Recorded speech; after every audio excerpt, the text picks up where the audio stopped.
Bonjour à tous et à toutes, chers adhérents de BHC. Dans la paracha, nous lisons sur deux ennemis. Un au début de la paracha, Pharaon, le Pharaon, et à la fin de la paracha, Amalek, qui vient faire la guerre avec Am Israël. Mais si à l'encontre de Pharaon, qui a tué des millions de juifs pendant des années, qui a noyé les nouveau-nés du peuple juif, après 3 générations, il peut se convertir et devenir juif. À son encontre, Amalek, qui a attaqué une fois le peuple juif à la sortie d'Égypte, et je ne sais même pas s'il a réussi à tuer ne serait-ce qu'un seul juif, alors il est écrit sur lui à la fin de la paracha, il faut effacer le souvenir d'Amalek, on ne doit pas laisser un seul survivant, etc., etc., etc.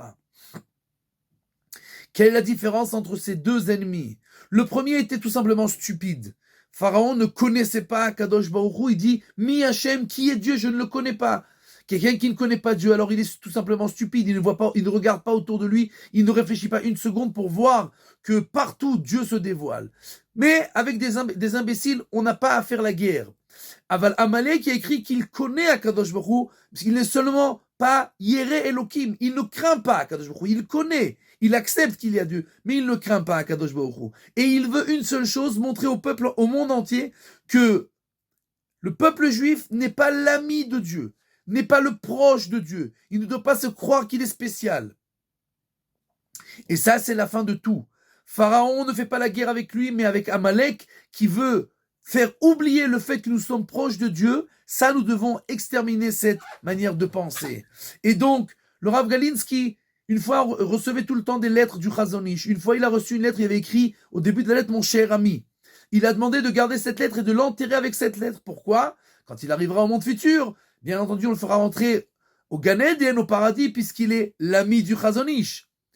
Quelque temps après, on l'a vu déchirer cette lettre en 1000 morceaux. On lui pose la question, Rabbeinu, tu voulais te faire enterrer, qu'est-ce qui se passait? Il dit, ce matin, j'ai fait attention quand j'ai lu la Shirat Hayam dans la prière. Il y a écrit là-bas, Vididim Avrouyam. Yedidim Avrouyam, les amis de Dieu ont passé la mer. Alors si je suis l'ami de Dieu, qu'est-ce que j'ai besoin encore d'être l'ami du Chazon Ish? Si je suis le proche d'Akadosh Baruch Hu, j'ai pas besoin d'avoir du piston du Chazon Ish. Et c'est cela que chaque juif doit se rappeler. Nous sommes les amis de Dieu, les proches de Dieu. Nous pouvons lui parler, lui demander, être en contact perpétuel avec lui. Et celui qui oublie ça, ou celui qui veut faire oublier cela, alors sur lui il est écrit, Macho Emre et Zecher Amalek.